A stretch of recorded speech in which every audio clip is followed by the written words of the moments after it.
Welcome to FOGMAN Stories. Have you ever heard a story so chilling that it made you check over your shoulder? Or a ghost story so real that it made you wonder, could this happen to me? Here, we bring you true ghost stories, first-hand accounts from people who have lived through them. Haunted houses, shadowy figures lurking in the dark, eerie occurrences that defy explanation. These stories are not just myths. They are real, and if you think ghosts aren't real, just wait until the end of this story. You might change your mind. Before we begin, don't forget to hit that subscribe button and turn on notifications so you never miss a spine-chilling tale. Now, let's step into the world of darkness, if you dare.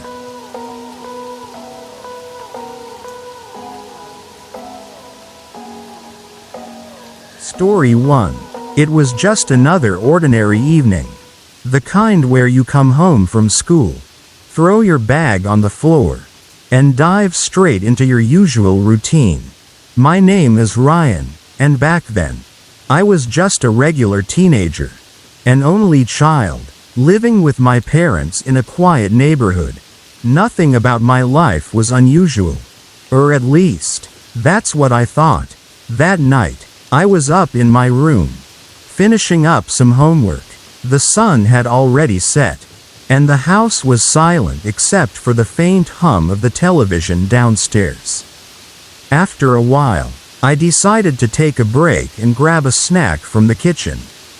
I remember leaving my notebook open on my desk, my pencils neatly arranged beside it. Everything was exactly in place. But when I returned, my heart nearly stopped. My room was a complete mess. Papers were scattered across the floor. My chair was toppled over. And even my bed covers were pulled off and thrown onto the ground. It was as if someone had ransacked my room in the few minutes I had been gone. I froze at the doorway, my mind racing. I was home alone. My parents had gone out for the evening, and I had made sure to lock the front door. There was no one else in the house. I swallowed hard, trying to reason with myself. Maybe the window was open? Maybe a gust of wind had knocked everything over? But the window was shut tight. With shaking hands, I slowly started cleaning up the mess, every creak of the floor making my skin crawl. I tried to focus on my homework again, telling myself that maybe I had left things messier than I remembered. But deep down, I knew something was off. By 10 p.m., I had calmed down enough to relax. I turned on the TV and started watching Family Guy, letting the familiar voices distract me from the eerie feeling that still lingered in my chest. And then, I heard it, a faint rustling noise. It was soft, almost like a whisper of movement beneath my bed. Most kids would probably pull their blankets over their heads and pretend they didn't hear anything. But not me. Maybe it was curiosity, or maybe it was sheer stupidity. But I leaned over the edge of my bed and peeked underneath. Nothing. Just a few old shoes and some dust bunnies. I let out a breath, laughing at myself for being so paranoid. I turned back to my show, shaking my head. But then, the noise came again. This time, from my closet. A slow, deliberate sound, like someone shifting inside. My stomach twisted. The closet door was slightly ajar, and the darkness within seemed to stretch endlessly. My hands felt clammy as I forced myself to stand up and walk toward it.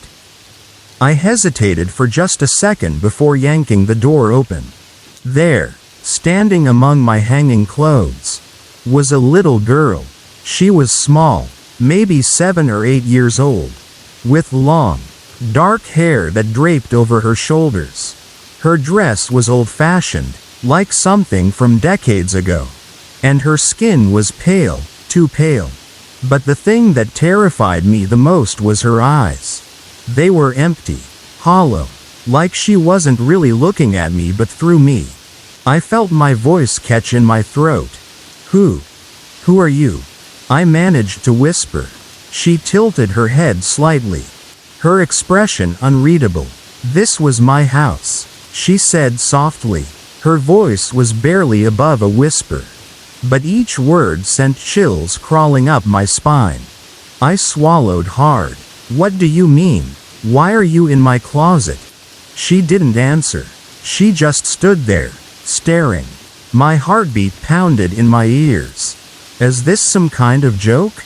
I asked, my voice a little louder now, trying to convince myself that maybe someone was messing with me. She shook her head slowly. No. Her lips barely moved. Your time to leave is near. My blood ran cold. I took a step back. My breath shallow and uneven. What does that mean? I stammered. She didn't reply. She just smiled, an eerie, knowing smile that sent shivers down my spine. Then, right in front of my eyes, she simply vanished. Gone. As if she had never been there. I stood frozen for what felt like an eternity before my legs finally found the strength to move. I backed away from the closet, slammed the door shut, and jumped onto my bed, pulling the covers up to my chin like a child hiding from a monster. I didn't sleep at all that night. Morning eventually came, sunlight spilling into my room, chasing away the terror of the night before. But the fear never truly left me. I never saw the girl again. And to this day, I still don't know who she was or what she meant by her warning. But one thing is for sure, I'll never forget that night. And sometimes, when I'm alone, I still feel like she's watching me, waiting in the shadows, just beyond the reach of the light. What do you think? Have you ever experienced something similar? Let me know in the comments. And if you enjoyed this story, don't forget to subscribe to FOGMAN Stories and hit that notification bell so you never miss another chilling tale. Thanks for watching, and until next time, sleep well, if you can.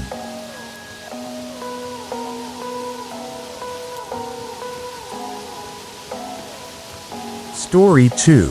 Hey everyone. Welcome back. Tonight, I have a chilling story for you. One that still haunts me to this day. You know those nights when you're hanging out with your friends, just having a good time, when suddenly, something happens that changes everything. Yeah, this is one of those nights. A night that started as just another sleepover but turned into an encounter with something we couldn't explain. So, turn down the lights, get comfortable, and let's dive into this eerie experience. It happened a few years ago at my friend Lacey's house. It was me, Lacey, and our two friends, Megan and Bella. We had planned a simple sleepover, movies, snacks, gossip, nothing unusual.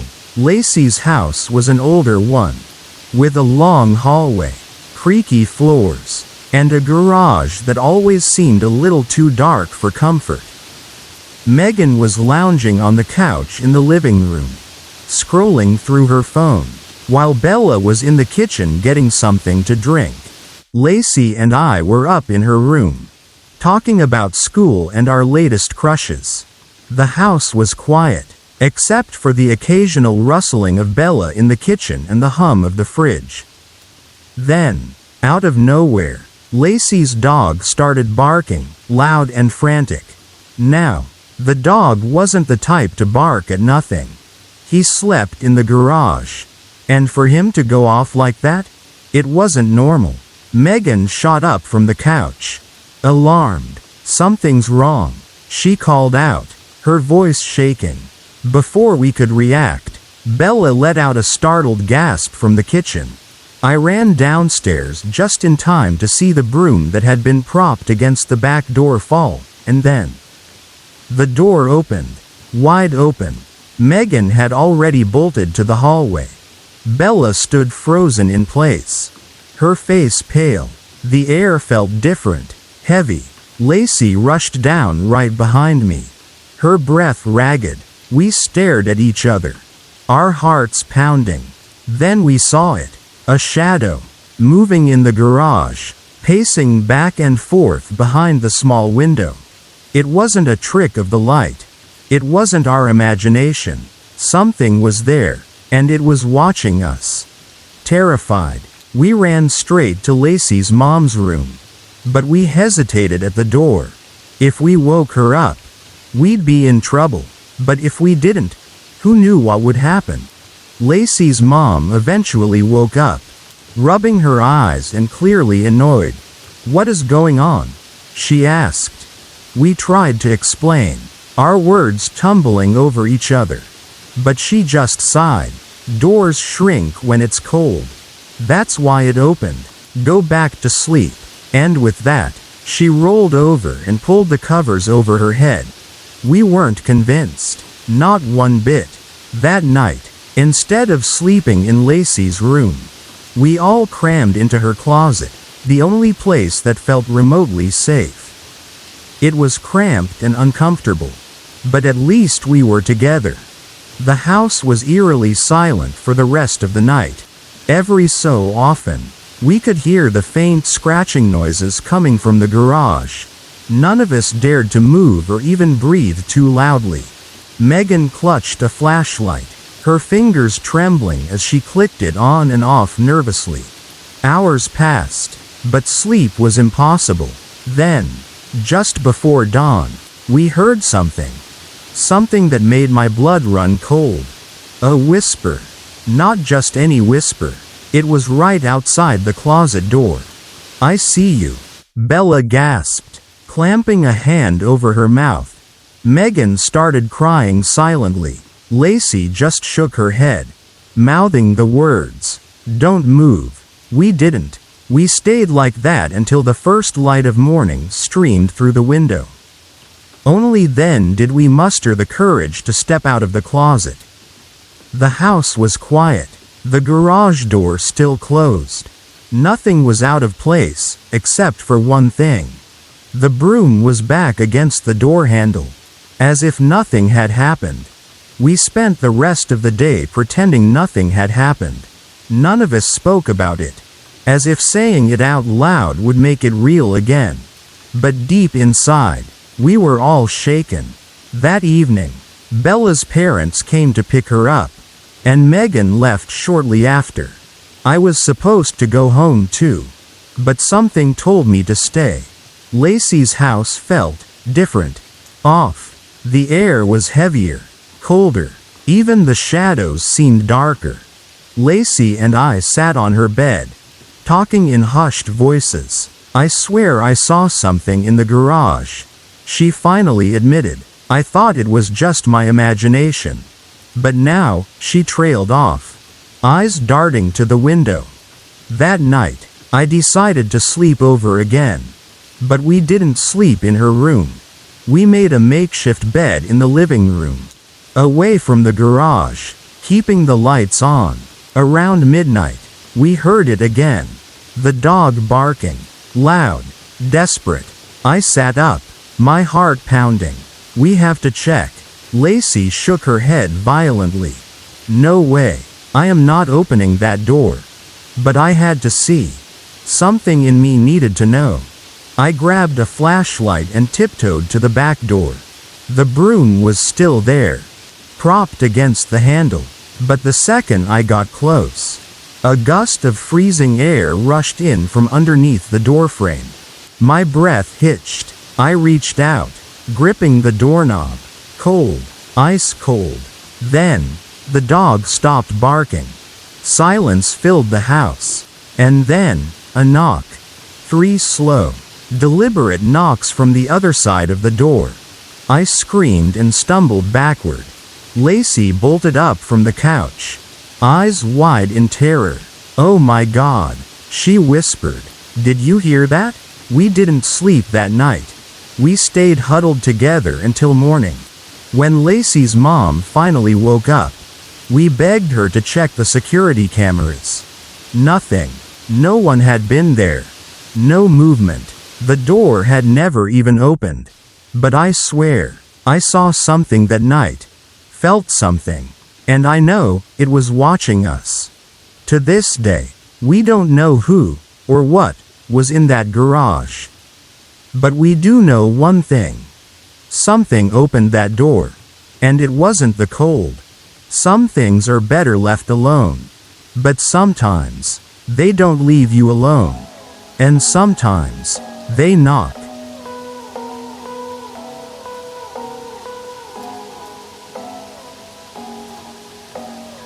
Story 3. You ever had that feeling? The kind that makes your skin crawl.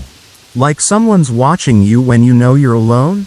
Yeah, that's the kind of night I had when I was 12. I still remember it like it was yesterday. Burned into my memory like an old photograph. I didn't live with my mom full-time. Most of my childhood, I stayed with my grandma. But every weekend, I'd go over to my mom's place. It was a small, cozy house. Not the kind you'd expect to be haunted. But let me tell you, that house had secrets. One night, everyone was asleep, and I was out in the living room. It wasn't pitch dark. There was a soft glow coming from the kitchen light. The hum of the refrigerator was the only sound in the stillness of the house. I remember waking up suddenly, feeling weird, like something had shaken me awake. I checked the time. 5 a.m. That's when I heard it. A voice, right next to me. It wasn't loud, but it was clear as day. Get out. That's all it said. Just 2 words. But it was enough to freeze me in place. My body went stiff. My throat tightened. I couldn't move. Couldn't even breathe properly. My heart was hammering in my chest so hard I swore whoever, or whatever, was there could hear it. I wanted to believe it was just my imagination. But something about it felt real, too real. The air in the room felt heavier. Like an invisible presence was pushing down on me. I squeezed my eyes shut, hoping it would all go away. Eventually, exhaustion took over, and I dozed off again. But that wasn't the end of it. Not long after, I heard footsteps. Slow, deliberate footsteps on the wooden floor. Each step creaked, echoing in the silence. I turned my head just enough to see a shadow moving. At first, I thought it was my stepdad heading to the restroom. But then, something felt off. He wasn't going toward the restroom. He was coming toward me. The figure moved closer, and my chest tightened with fear. The air felt ice cold, and a wave of dread washed over me. I wanted to scream, but my voice was caught in my throat. The shadow loomed at the edge of the couch, towering over me. Finally, I forced myself to shout, "Mom!" The moment the words left my lips, the shadow disappeared, just like that, gone, as if it had never been there in the first place. But I knew it had. Seconds later, my mom came running into the living room. Her face half asleep, half worried. I told her everything, my voice shaking. She listened, but she didn't seem surprised. She just sighed and said, "We'll talk in the morning. Go back to sleep." Sleep? After that? Yeah, right. Morning came, and as soon as I saw her at the kitchen table, I pressed her for answers. That's when she finally admitted it. "This house is haunted." I stared at her, waiting for her to laugh, to tell me she was joking. But she didn't. Instead, she went on to tell me that strange things had been happening in the house for years. Things she never wanted to admit to before. She told me about the cold spots that would appear out of nowhere. The whispers in the middle of the night when no one else was awake. The feeling of being watched when she was home alone. Even my stepdad had experienced it, but he refused to talk about it. I sat there in silence, my mind racing. This wasn't just some bad dream or my imagination running wild. Something was in that house with us. Over the next few months, things only got worse. The whispers became more frequent. Sometimes, I'd hear my name being called when I was alone. Objects moved on their own. A picture frame crashing to the ground when no one was near it. Doors creaking open in the middle of the night. One evening, as I was doing my homework in the living room, I heard heavy breathing behind me. I turned around, expecting to see my mom or stepdad. But there was nothing there. But I knew I wasn't alone. I started avoiding the living room altogether. Even at night, I'd shut my bedroom door and keep a flashlight nearby. But no matter where I was in that house, I always felt it watching, waiting. The final straw came one night when my mom and stepdad were out, leaving me alone in the house. I was lying in bed, staring at the ceiling, when the whisper came again.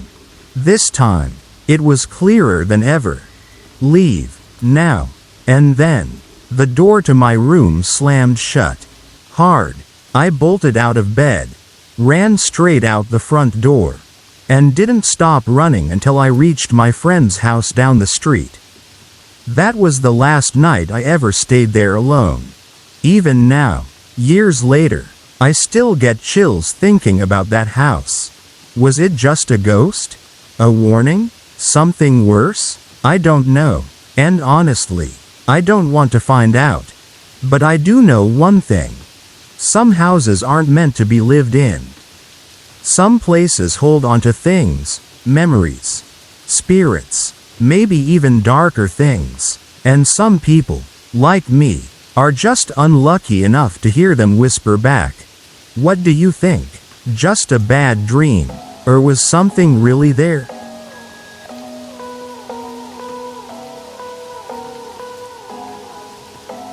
Story 4.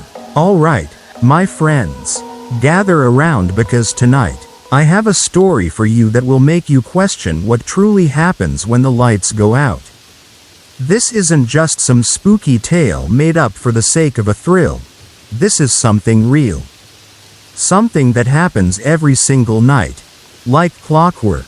And trust me, if it were happening to you, you'd be just as desperate for answers as I am. So, let's get into it. It all started a few months ago when I moved into my new apartment, a small, cozy place in a quiet neighborhood. The kind of place you'd think would be peaceful. Right? Wrong. From the very first night, I felt something was off. It was little things at first, items I had placed on my shelves appearing in strange places. Odd noises in the dead of night. But then, things got worse, much worse. Every night, just as I step into my bedroom, I find something sitting right in the middle of my bed. It's always an item from my top shelf, sometimes my alarm clock, sometimes a book, once even a framed photo of my grandparents. At first, I thought I was just being forgetful. But after weeks of this happening, I knew something wasn't right. I'd put the item back in its place, shake my head, and crawl under the covers, hoping to finally get some rest. But sleep never comes easy. Not with the whispers. They start soft, barely audible, just a faint murmur in the room, like a conversation happening in another dimension. I can never quite make out what they're saying. But then, every so often, I hear my name, and that's when the fear truly kicks in. Instinctively, I lift my head slightly and open my eyes just enough to scan the room. Never fully looking, because I know what's there. Standing at the foot of my bed are 4 shadowy figures. Unmoving, just staring at me. If I try to look at them directly, they vanish. So I've learned to watch them from the corner of my eye. Just enough to see that they're still there. Just enough to confirm that I am not alone. I don't know who, or what, they are. But every night, they talk about me. Every night, they seem to be deciding something. And every night, I feel that whatever decision they make, it won't end well for me. Then, without fail, the figure standing directly in front of me reaches out. I feel cold hands grip my ankles, solid and real, and they start to pull. The first few nights, I thought I was dreaming. But no, I feel the pressure. I feel the movement. They are pulling me toward them, dragging me away into somewhere. But then, just before I'm taken, another figure emerges, one I never noticed beforehand. No matter how hard I try, this one leans over me and whispers. But this whisper is different. It's urgent, angry, it's directed at them, and suddenly, they let go. The figures disappear. The room goes silent, but the feeling of dread lingers. The next morning, I always wake up with a strange numbness in my legs, as if the sensation of being grabbed still lingers. I try to convince myself it's just my imagination. But deep down, I know better. The days go by, but the nights remain the same. I've started to notice patterns. The whispers seem to grow louder at 3:13 a.m., almost as if that's the time they make their final decision. I've set up my phone to record, but every time I check in the morning, the files are either corrupted or completely blank.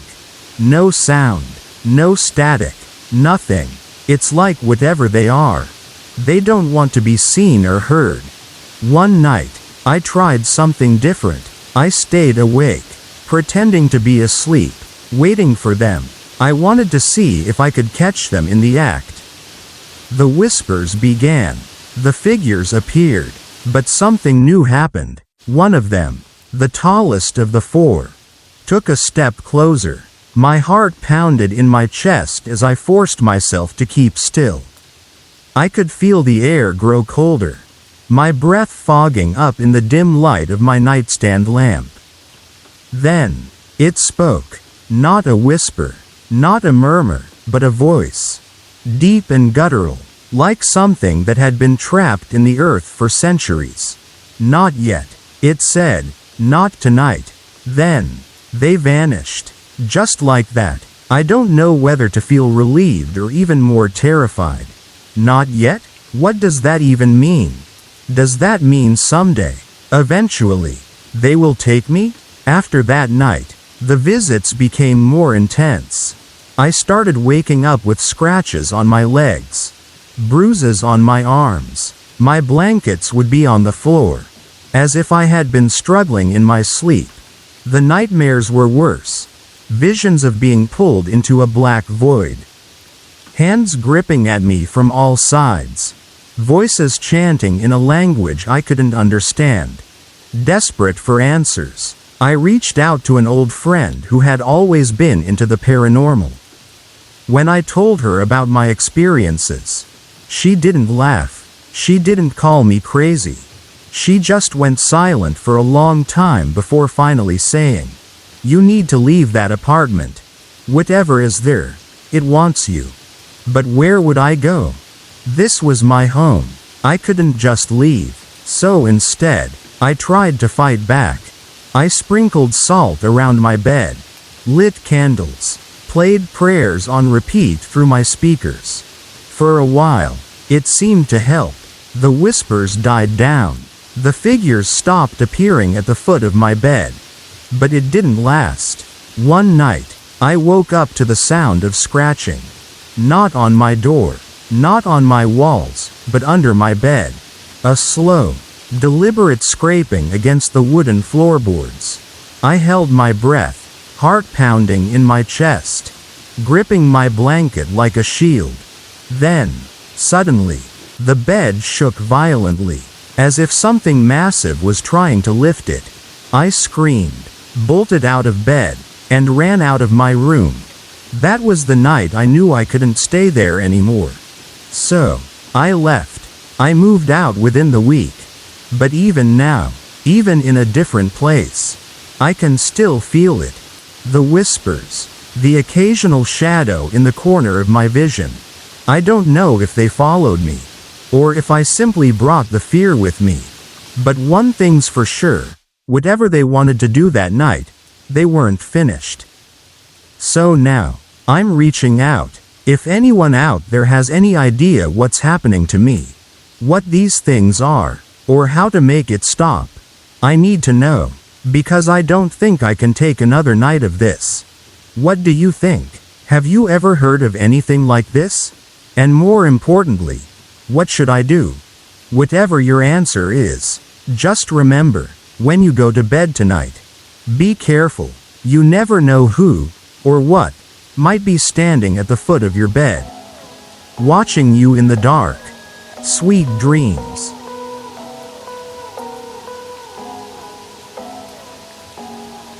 Story 5. If there's one thing I've learned over the years, it's that not all houses are just houses. Some places carry stories, echoes of the past that never truly fade away. And sometimes, those echoes want to be heard. I moved into my current home a little over 6 years ago.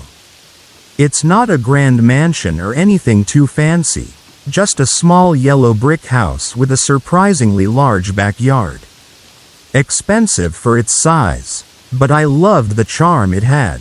At first, everything seemed perfectly normal, but as time went on, I started to realize this house had secrets. It all began on my very first night there. As I drifted into sleep, I had the strangest dream about a young girl. She couldn't have been more than 6 or 7 years old. She wasn't doing anything particularly odd, just standing there, watching me. I remember her dress, old-fashioned, white with lace trimmings, like something out of a century-old family portrait. Her hair was long, slightly curled at the ends, and her eyes were what stuck with me the most. They were dark, deep, and carried something behind them.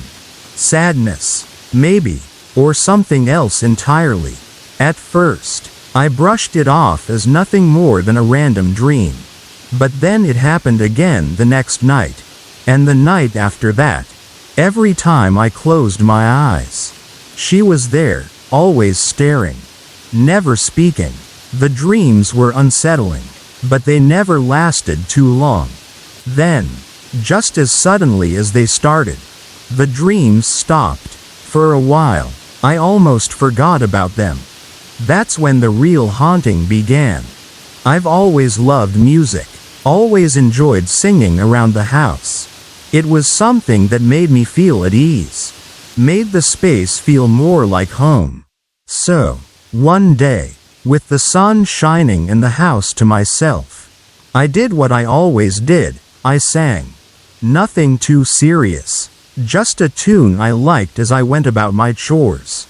I walked from room to room, folding laundry, dusting shelves, humming along to my own voice. Then I stopped, and that's when I heard it. At first, it was faint, so faint I thought I was imagining things. A voice, soft and delicate, drifting down from the attic. It was singing the same song I had just been singing. A child's voice. My heart nearly stopped. I held my breath, listening. The voice continued, the melody growing clearer, stronger. It wasn't an echo. It wasn't a trick of my ears. Someone, something, was singing back to me from the attic.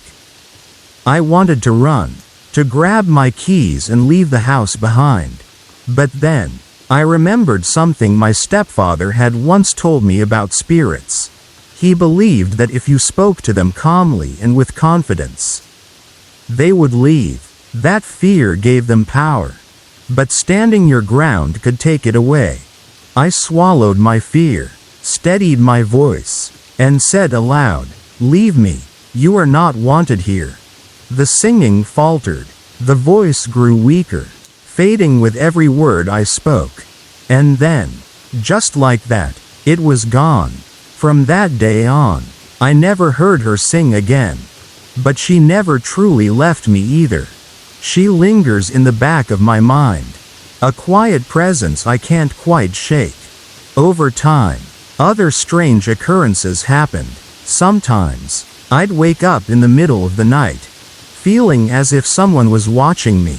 I'd hear the faint sound of footsteps pacing above me, coming from the attic, even though I knew it was empty. On a few occasions, I'd find things misplaced.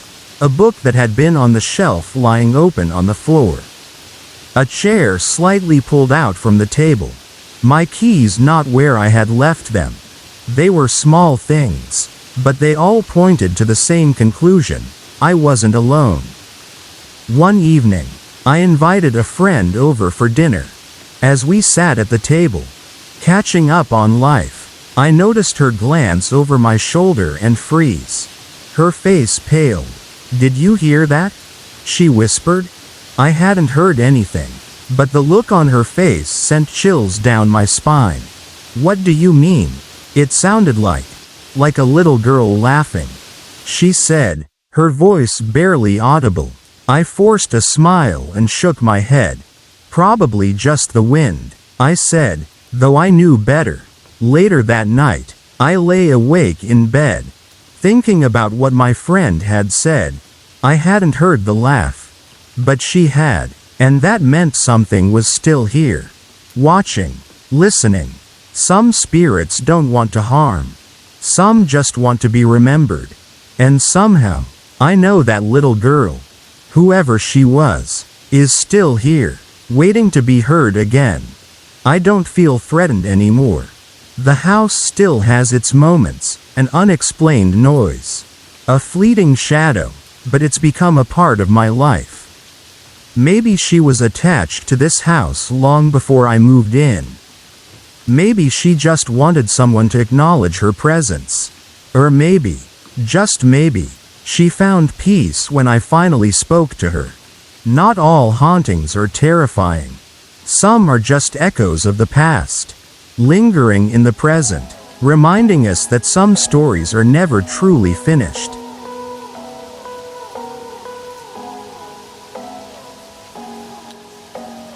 Story 6.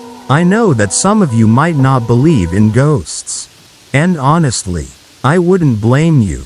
But sometimes, things happen that you just can't explain. This is one of those stories. It's something that happened when I was just a kid. But even now, every time I think about it, it sends chills down my spine. You ever have one of those moments where you see something with your own eyes, but your brain refuses to accept it? Yeah, this was one of those moments. Back when I was little, my family lived in an old, creaky house. It was big, with high ceilings, narrow hallways, and wooden floors that groaned under every step. The place had history, lots of it. It was the kind of house where the past seemed to seep into the present, where you'd hear a whisper when no one was around or feel a breeze in a room with no open windows. My siblings and I, there were 3 of us, loved playing in that house. And one of our favorite things to do? Stealing my mom's pink high heels and pretending we were dancers. Now, before you judge, let me tell you, those heels made the most satisfying clink-clunk sound when they hit the wooden floor. To us kids, it sounded like music. To my mom, it sounded like pure annoyance. She'd yell at us multiple times a day to stop stomping around in her shoes, warning that one of us was bound to trip and crack our heads open. Did we listen? Of course not. One day, my brother decided to up the stakes. He put on the heels and strutted up and down the stairs like he was performing on Broadway. We watched, wide-eyed, as he managed to go up and down a few times without tripping.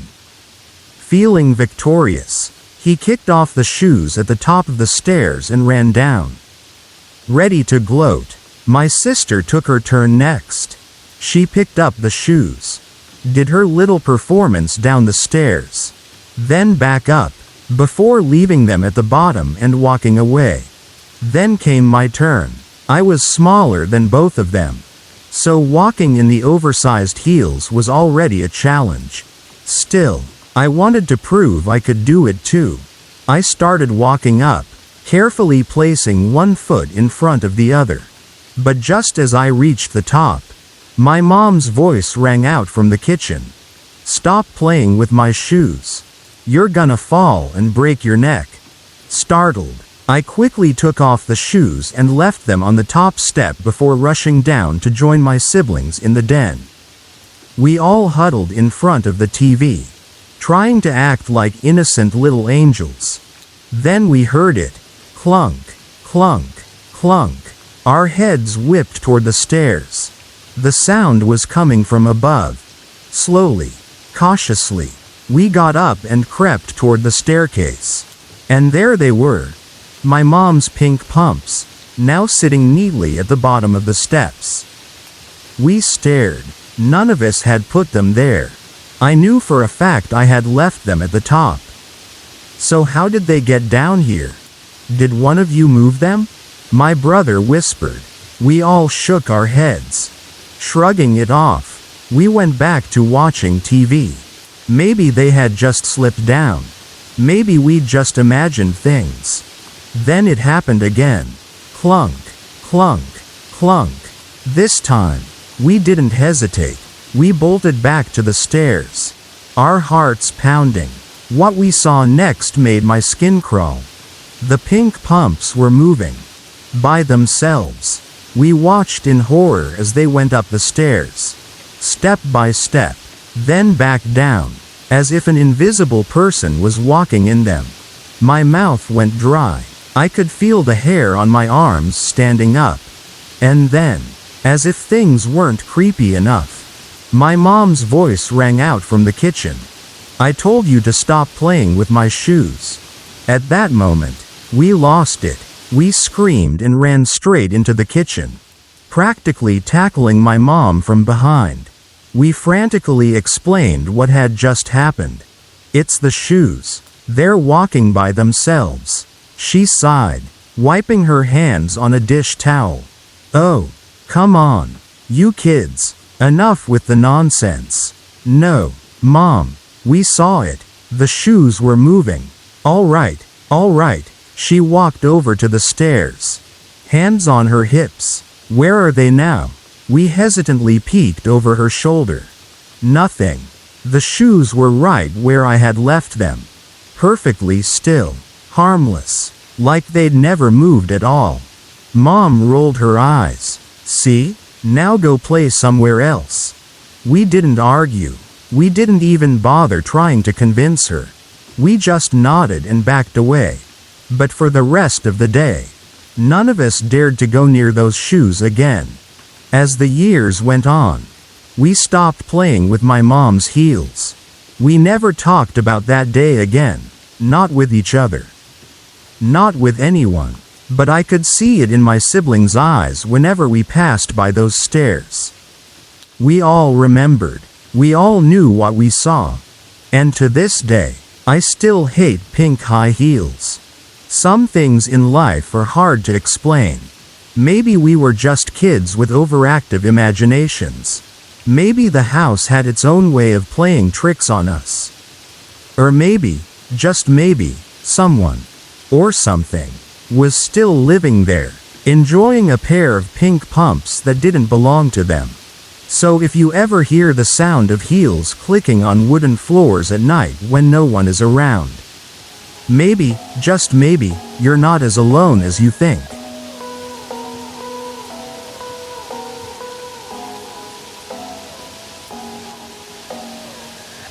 Story 7. Alright, folks, gather around because I have a spine-chilling story to share with you today. This isn't just some urban legend or a ghost story passed down through generations. This is something that actually happened. And let me tell you, when I first heard it, it sent shivers down my spine. This story takes place in a small, quiet town where nothing much ever happens, at least. That's what people like to believe. But every town has its secrets, right? And in the very center of this town stood a grand old house. Some called it a mansion. Some just called it the big house. But everyone knew it had a history. A strange history. One that made the hairs on the back of your neck stand up if you stayed too long inside. Years ago, a woman bought this house and turned it into a charming little bed and breakfast. For about a decade, she lived there with her family while running the business. Sadly, her husband had been battling an illness. And eventually, he passed away in one of the upstairs bedrooms. A few years later, she decided to sell the house. And that's when things started to get interesting. The house was purchased by a military family, a young couple with 3 little boys. Being a small town where everyone knew everyone, I naturally introduced myself to them. Over time, I became close to the family, especially the children. The oldest, a bright and curious 5-year-old named Jake, had an uncanny way of saying things that made you stop in your tracks. And not in a playful way. He would say things that made you question everything you thought you knew about the house. One evening, while I was hanging out with the mother, Amanda, she confided in me. "This house gives me the creeps," she said. "I swear, sometimes I feel like we're not alone here." We both laughed it off. After all, it was an old house. Who knew what kind of stories its walls held? But then Jake walked into the room, his little face serious. "Mommy, do you hear those screams?" he asked, his voice barely above a whisper. "Mommy, help that man. He's on fire. He needs water." Amanda and I looked at each other, our blood running cold. "What man, sweetheart?" she asked carefully. "The man at the bottom of the stairs," Jake said simply. Of course, when we rushed to check, there was nothing there. But the next day, things got even weirder. We were outside in the yard when Jake suddenly said, "Mommy, I'm going to go inside and play with the good brothers." At first, we assumed he meant his younger siblings. So Amanda just nodded. But when we looked over, his brothers were still outside, digging in the sandbox. Confused, I followed Jake into the house. I found him in the toy room, chatting and laughing as if someone was there with him. "Who are you talking to, Jake?" I asked. "The good brothers," he said, as if it was the most obvious thing in the world. I ran back outside and dragged Amanda in. We were starting to feel uneasy. So we did some digging into the house's history. In an old barn on the property, we found stacks of documents and newspapers. That's when we uncovered something truly chilling. Years ago, a man had died in a fire at the bottom of the stairs. The very place Jake had pointed to. Shaken, we decided to check for ourselves. We pulled up a section of carpet near the staircase, and underneath, we found a large burn mark scorched into the wooden floor. I had never felt so many chills run through my body at once. But the story didn't end there. One night, Amanda and I decided to explore the top floor. The house had 3 levels, and at the very top was a small loft with old windows that overlooked the town. When we got up there, we found something even more disturbing: graffiti and scribbles on the walls, dating back to the 1890s. Among the many writings, one phrase stood out: "Long live the good brothers." We froze. Jake couldn't have written that. He was only 5. And the words were scrawled too high up on the wall for him to reach.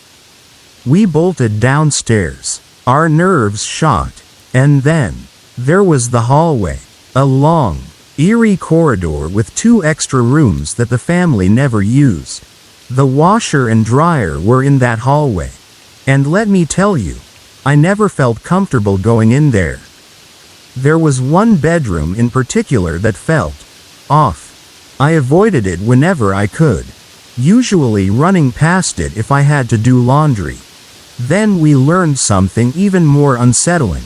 The previous owner's husband had died in that very room. He had suffered from lung cancer, caused by years of smoking. A few days after we discovered this, Jake casually mentioned, "Uncle Charlie keeps coughing at night. It wakes me up." Amanda and I exchanged horrified glances. "Who's Uncle Charlie?" she asked. "The man who sleeps in the room next to the washer." Jake replied innocently. Our blood ran cold. The previous owner's husband's name had been Charles.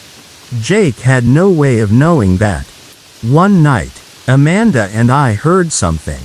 A rhythmic, low thumping sound coming from upstairs. We grabbed a flashlight and slowly made our way up. The air was thick, heavy, charged with something neither of us could explain. We reached the second floor, and just as we turned the corner to enter the hallway, bam!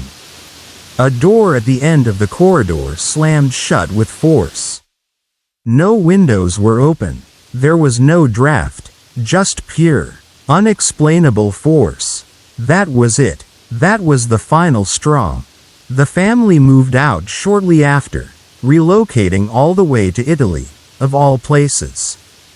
Now, the house is occupied by the superintendent of my old high school. She doesn't have kids, and she says she hasn't experienced anything unusual. But I can't help but wonder, did the spirits leave with the children? Or are they simply waiting for someone new to notice them? So, what do you think? Just a child's imagination, or something far more sinister?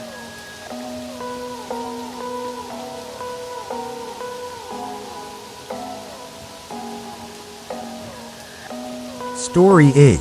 This isn't just any ghost story. This is real. Something that actually happened. And trust me, it's the kind of thing that stays with you for the rest of your life. Moving into a new house is supposed to be exciting, right? New place, new start. That's what I thought when we packed up and left our old home. My dad had been laid off from work, so we had to downsize.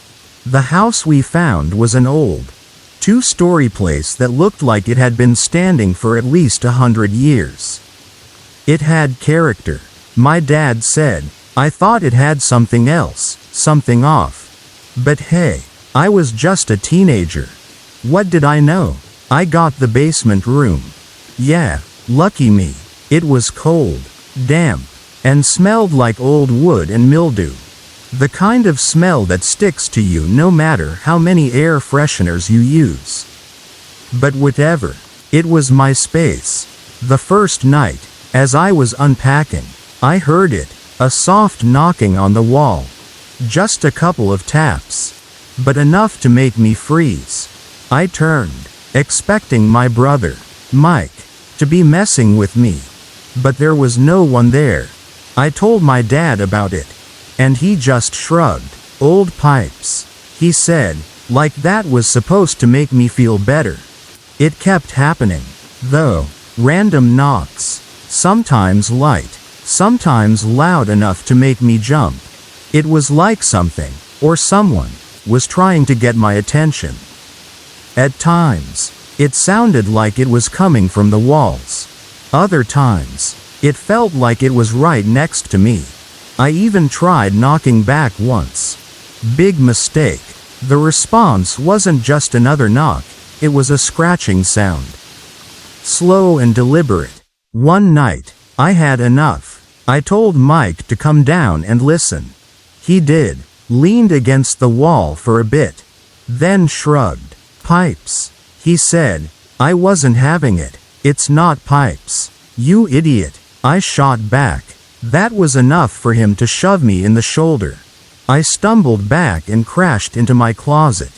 Now, here's where things got real weird. I had this metal model of a Honda Civic on a shelf. It was heavy. Solid. When I fell, It toppled backward and hit the back wall of my closet. But instead of just stopping, it kept going, like the wall wasn't actually there. Mike and I exchanged a look. We moved the shelf aside and pressed against the back wall. It wasn't wood. It was hollow, fake. We started pulling at it, and soon, a whole section came loose, revealing a dark, narrow staircase leading down into the unknown. At this point, any sane person would have stopped, but we were teenagers, so, of course, we grabbed flashlights and went in. The staircase led to an old wooden door, the kind you see in horror movies, the kind that shouldn't be opened. We hesitated, but curiosity got the better of us. Mike turned the knob, and we stepped inside. It was a storage room, filled with old, dusty furniture, stacks of newspapers that looked like they were from another century, and wooden crates covered in cobwebs. The air was thick, heavy, like the room itself was holding its breath. There were old photographs on the walls, faded and curled at the edges. I stepped closer and picked one up. It was of a family, dressed in clothes that looked like they were from the 1800s. Their eyes seemed off, blank, almost too dark. I put it down quickly. Then, the door slammed shut behind us. The flashlight flickered, and before I could even react, a massive blur of white shot toward us, screaming in this horrible, guttural voice that made my skin crawl. It wasn't human. It wasn't anything I'd ever seen before. It was fast, like a gust of wind, but solid enough to send papers and debris flying as it moved. We ran. We didn't even try to fight. We just bolted up the stairs, screaming for our dad. When he came down, he wasn't amused. "What the hell is going on?" he demanded. We pointed to the fake wall, to the staircase, to the door. He sighed, grabbed a flashlight, and went down. We followed behind, half expecting to see the thing waiting for us. Dad reached the old wooden door, hesitated for just a second, then grabbed the handle, and then, the doorknob started to shake. Hard, like someone, or something, was trying to get out. Dad didn't wait to find out what it was. He turned and bolted, pushing us up the stairs. The next morning, we packed our bags and left that house for good. For years, I tried to convince myself that we had imagined it, that maybe it was just some trick of the light.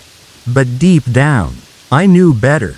The house had secrets, things buried beneath its walls that were never meant to be found. We never talked about it again, never even tried to explain what happened. We just moved on. But sometimes, late at night, when everything is quiet, I can still hear the knocking. And I wonder, what would have happened if we had stayed? You ever hear about houses that have secrets? The kind where people move in and start noticing things that don't quite add up. This was one of those places. Maybe there was a reason that hidden room was sealed off. Maybe we weren't supposed to find it. Some things are better left undiscovered.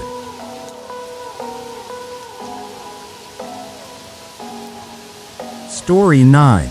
You know, I've always been a skeptic when it comes to ghosts and spirits, never had any real encounters myself. But let me tell you, I know plenty of people who have, and after hearing their stories, I can't help but wonder, maybe there's something out there we just can't explain.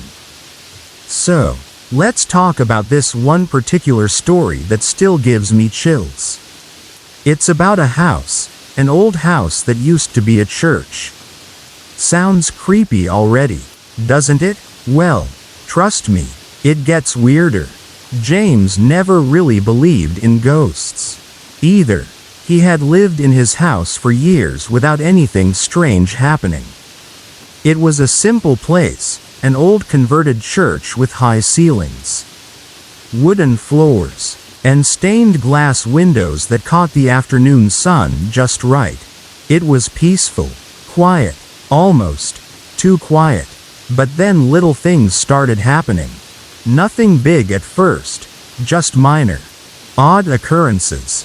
He would come home at night and find the small framed photos on top of his TV had been rearranged. At first, he thought maybe he had knocked into the stand and didn't realize it. Maybe a draft from the old windows had shifted them slightly? That seemed reasonable enough. But then it kept happening. And not just the pictures. Other small objects around the house would be out of place. A chair slightly pulled out from the table. A book left open to a random page. The radio turned on to static in the middle of the night. He tried to brush it off. But the feeling that something was just off kept nagging at him. Then came the lights. Quick flashes that zipped across the room. Like camera flashes going off in the dark. Sometimes in the hallway. Sometimes near the kitchen. James wasn't the only one who saw them. One evening, his daughter, Lisa, came over for dinner. As they sat in the dimly lit living room, chatting about work and life, something caught Lisa's eye. A quick burst of light flickered across the hallway, gone as fast as it had appeared. "Did you see that?" she asked, her voice slightly shaky. James nodded. "Yeah, I've seen it before." They looked at each other, both uneasy, but neither wanting to admit what they were thinking. It was just a trick of the light, right? Had to be. Now, this next part is where things get downright bizarre. James had been having trouble with his water heater. The old one was done for, and he knew he needed a new one.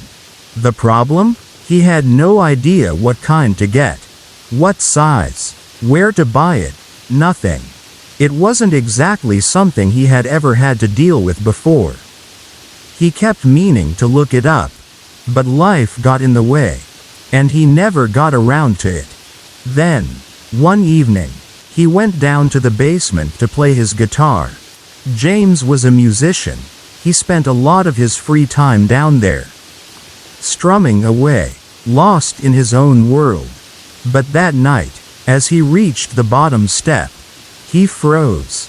Right there, in the middle of the basement floor, was a brand new water heater. The exact model he needed. The right size. The right brand. Everything. His heart pounded in his chest as he stared at it. No one else had a key to his house. No one had been inside. And yet, there it was. Lisa came over the next day. And when he told her what had happened, she refused to go into the basement. That's not normal, Dad. Things don't just appear. James didn't know what to think. Maybe he had ordered it online and forgotten? Maybe he had talked to someone about it, and they had delivered it as a surprise? But deep down, he knew none of that made sense. He hadn't told anyone. He hadn't even figured out what model he needed before that night. After that, he started noticing something else about the basement. The air down there was always cold. No matter how warm it was outside. It had a damp, musty smell, like old wood and something faintly metallic. And sometimes, when he stood down there for too long, he swore he could hear something, just at the edge of his hearing. A whisper? A breath? He could never quite tell. The house itself had a strange history. It wasn't always a home. Before James moved in, it had been a church. An old one, built over 100 years ago. He had never really thought about it before. But now he wondered, could there be something left behind? Some lingering spirit from the past, watching over the place? One night, Lisa convinced James to set up a camera in the living room to see if anything would move while he was asleep. When they checked the footage the next morning, The chairs around the dining table had moved. Not just a little. One had been completely turned around, facing away from the table. The TV had turned on by itself. But it was nothing but static. And, just for a moment, there was a shadow. A tall, human-like shape standing in the doorway of the kitchen. Gone in an instant. James no longer slept peacefully after that. Then, one night, he woke up to the sound of something scraping against the hardwood floor. It was slow, deliberate, like furniture being dragged, heart-pounding. He grabbed his phone and crept out of his bedroom. The sound was coming from the hallway. And then, silence. He stood frozen, holding his breath. The hallway was empty, but something felt wrong. The air was thick, heavy, like he had walked into a room full of people. Except there was no one there. The hairs on the back of his neck stood on end. The next morning, James found deep scratches on the floorboards near the basement door. Scratches that hadn't been there before. That was enough for him. He called a priest, hoping that maybe, just maybe, a blessing would help. The priest walked through the house, muttering prayers, sprinkling holy water. When he reached the basement, he hesitated. "There's something down here," the priest said softly. "Something that's been here for a very long time." James moved out a few months later. So, what do you think? Just a series of coincidences? Or was James's house home to something otherworldly? Some spirits like to make themselves known in small ways, moving objects, creating flashes of light. But others are more direct. If something can bring a water heater into existence out of nowhere, what else can it do? Maybe James got out just in time. Or maybe, just maybe, whatever was in that house followed him.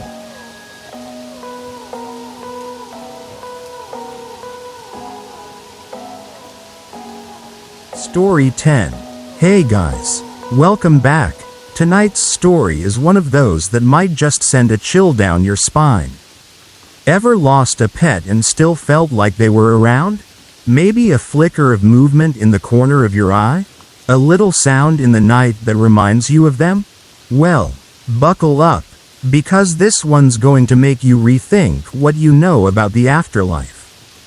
A few weeks ago, something strange started happening. I used to have this old black cat, Midnight. She was my little shadow for years, always curling up at the foot of my bed. Always waiting by the door when I got home. But Midnight passed away 4 years ago. Lately, though, I started feeling her again. I'd be lying in bed and swear I felt a soft pressure at my feet. Like she used to do. I'd catch glimpses of something dark moving just out of sight. But I chalked it up to my imagination, until things got a whole lot weirder. I have 2 new cats now. Jasper and Luna. They're playful, curious, but also, lately, kinda weird. They'd stop and stare at random corners of the room. Their tails puffed up, eyes wide, like they were watching something I couldn't see. I tried to ignore it. Cats are weird sometimes, right? But then, last night happened. At exactly 3:34 a.m. I woke up, and immediately, I knew something was off. The lights in my house were on. Every single one of them. My stomach dropped. I knew I had turned them off before bed. A feeling of dread washed over me. My heart was pounding. I muttered a quick prayer under my breath, asking for protection, asking for anything to keep whatever was in my house away from me. And then, I saw it. A cat, right outside my bedroom door. Just sitting there, its tail curled neatly around its paws. Eyes glowing faintly in the dim light. At first, I thought it was Jasper. But when I called his name, it vanished. Just like that. No sound. No movement. Just gone. I barely had time to process that before another figure appeared. A second cat. This one, I recognized instantly. It was Smokey, my dad's old cat. Smokey had passed 2 years ago. But he was there, sitting in the exact same spot he always used to. Staring at me. I couldn't breathe. I just sat there, frozen, my mind racing. And then, gone. Just like the first one. That was enough for me. I bolted out of my room and ran downstairs, where my mom was asleep on the couch. I shook her awake, stammering, trying to explain what just happened, expecting her to tell me it was just a dream. But she didn't. She just looked at me and said, "I believe you. I've seen a ghost before." That wasn't the only weird thing that's happened. A while back, I was playing upstairs with Jasper, and all of a sudden, he went absolutely nuts. His fur stood on end. His eyes tracked something invisible. He lunged at it, hissing, swatting at the air, and I just knew he was seeing something I couldn't. Then came the cold spots. Areas in the house where the temperature would suddenly drop, making my breath visible. Sometimes I'd hear scratching noises at night, faint but distinct, as if a cat were clawing at my door. And on more than one occasion, I woke up to the feeling of something walking across my bed, only to find nothing there. One night, I left out a small bowl of water and some dry food in the kitchen. A little test. The next morning, the water bowl had moved, and the food was scattered across the floor like something had pawed at it. Jasper and Luna had been locked in my room with me all night. As time went on, I noticed more strange occurrences. The sound of faint purring when no cat was around. The sensation of fur brushing against my leg. Even the distinct, warm weight of a cat settling onto my chest while I slept. But whenever I reached out, nothing was there. It was then that I realized Midnight and Smokey were still with me. They weren't trying to scare me. They were just existing. In their own way. In whatever form they had taken after death. One night, I had a dream, at least. I think it was a dream. Midnight was sitting at the foot of my bed, watching me with those familiar yellow eyes. But this time, there was something different. She looked younger, healthier, like she had in her prime. She blinked slowly at me, the way cats do when they love you. And then, she was gone. I woke up with a strange sense of peace. Maybe Midnight had come to say goodbye. Or maybe, just maybe, she was letting me know she'd always be around. Now, I'm not scared. Not anymore. If anything, I feel comforted. Midnight and Smokey never really left. Maybe they just wanted me to know they're still watching over me. In their own quiet, ghostly way. And honestly, I'm okay with that. So, what do you guys think? Have you ever had a pet that came back for a visit? Ever experienced something like this? Let me know in the comments. And if you liked this story, don't forget to like and subscribe. I've got plenty more where this came from. And with that, we've come to the end of our journey together, for now. This has been an incredible experience. Sharing these stories with you. Exploring the mysteries of the unknown. And diving into the chilling world of the supernatural. But this isn't goodbye forever. There will always be more stories, more encounters, and more shadows lurking just beyond the veil.